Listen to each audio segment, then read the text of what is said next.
The Christian family. In the beginning, God intended family to be beautiful. In the story of creation, He provided everything first before putting up a family in the person of Adam and Eve. He intended them to be stewards, to procreate and multiply. It was perfect. But we all know the story. It did not happen according to how beautiful God planned it to be. Sin enters the pictures. It was Satan's first attempt of destroying the family. Family is the life's first school. It is the building block of society, of the church, and is the cradle of every vocation. Nowadays, we hear, we see, and observe from our neighbors, friends, or even close family members that their family are under attack in many fronts. Marriages are being broken, and family is being challenged. The family is imperfect yet beautiful gift from God. Pope Francis affirms as in Amoris Laetitia on the Joy of Love, year 2016. I thank God that many families, which are far from considering themselves perfect, live in love, fulfill their calling, and keep moving forward, even if they fall many times along the way. The Synod's reflections show us that there is no stereotype of the ideal family, but rather a challenging mosaic made up of many different realities, with all their joys, hopes, and problems. God has greater plans for the families. He has intended the family for the transmission of life.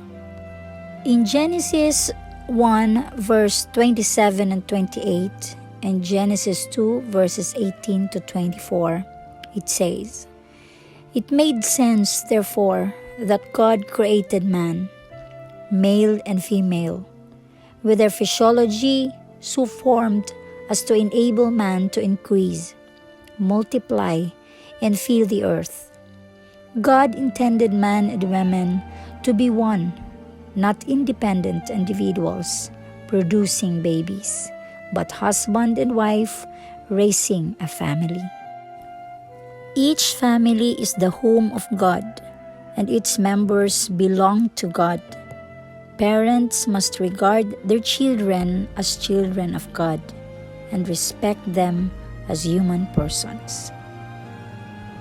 The family is a place for teaching children and training leaders. The family is a place to transmit wisdom and values of life. The overall education of children is a most serious duty and at the same time a primary right of parents. This is not just a task or a burden, but an essential and inalienable right that parents are called to defend and of which no one may claim to deprive them. Parents have the first responsibility for the education of their children. They bear witness to this responsibility first by creating a home where tenderness, forgiveness, respect, fidelity, and disinterested service are the rule. Teaching is not formal, but rather comes in the everyday activities in the home. The family is a domestic church. Parents, especially the fathers, are to be the priests in their families. They present God to their families by their example of a living Christianity by diligently teaching scriptures. The family, like the church, ought to be a place where the gospel is transmitted and from which the gospel radiates. In a family which is conscious of this mission, all of the members evangelize and are evangelized.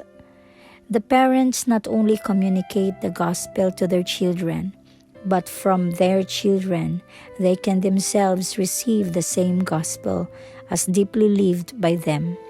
As such, a family becomes the evangelizer of many other families and of the neighborhood of which it forms part.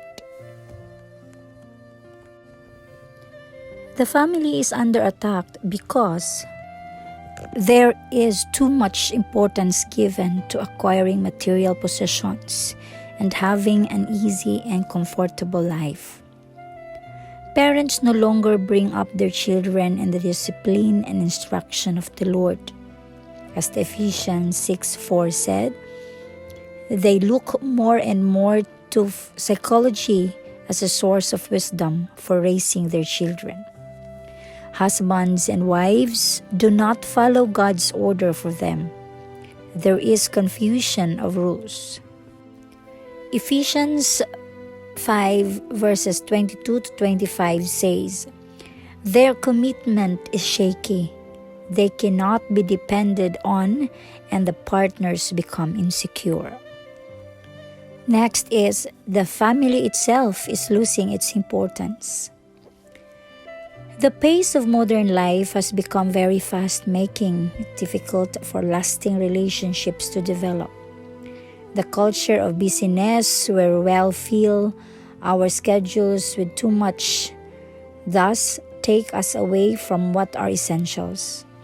Moreover, many of the family's responsibilities have been taken over by groups in society. Education in schools, livelihood in offices and factories, recreation in malls. The traditional family has become dispensable. Separations and divorces becoming easy to obtain. Living in is not only acceptable but has become normal. The throwaway culture is evident even in the way we deal with each other. We treat affective relationships the way we treat material objects and the environment.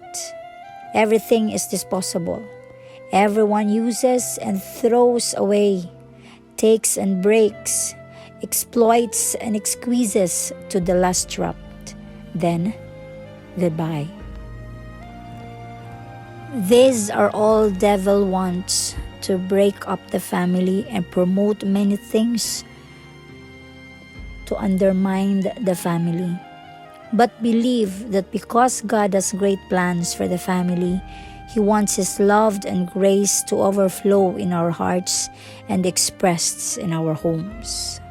So here are the tips that we can do to share to the families as we strive to be a happy Christian family. First, we eat together. Pope Francis reminds us, a family that hardly ever eats together, or that does not talk but watches television or looks at the same smartphone, is a barely familial family. When children are engrossed with a computer at the table or a mobile phone and do not talk to each other, this is not a family. It is like a boarding house. Eating is a symbol of togetherness. At the table, we talk and listen to one another. We nourish our relationships in table fellowship with the members of our family. Next is we pray together. Consecrate our family to God. Pray as a family.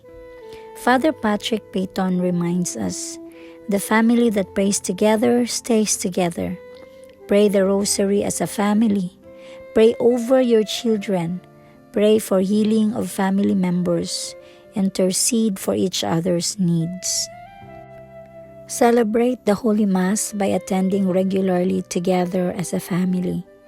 This does not only apply to young families but also with families with adult children. This is one way we pass on our Christian Catholic faith to them. Commit to serve the Lord together through Couples for Christ, its family and social ministries, and through ANCOP. Third is love each other. Make time for the task of building a strong family. The Lord's presence dwells in real and concrete families, with all their daily troubles and struggles, joys and hopes. Examine your daily life to ensure that your family has enough quality time together. Be ready to reduce your other activities, if necessary. Plan regular family recreation, vacation, and other activities. Create opportunities for love to flourish. Know, understand, and fulfill your role as parents. Fathers, be the pastor, provider, and protector of your family. Model after Saint Joseph and his example of his spiritual fatherhood to Jesus and his steady parental presence. Mothers, look to Mother Mary for inspiration, that you may be a constant nurturer and life giver in your home. Light your home with unconditional love, as all family life is a shepherding in mercy. Every family, despite its weaknesses, can become a light in the darkness of the world. We look to the Holy Family for inspiration. Amores Laetitia 66 says, Nazareth teaches us the meaning of family life, its loving communion, its simple and austere beauty, its sacred and inviolable character. May it teach how sweet and irreplaceable is its training, how fundamental and incomparable its role in the social order. Let us all live a happy Christian family, everyone. For all of this, may God be praised.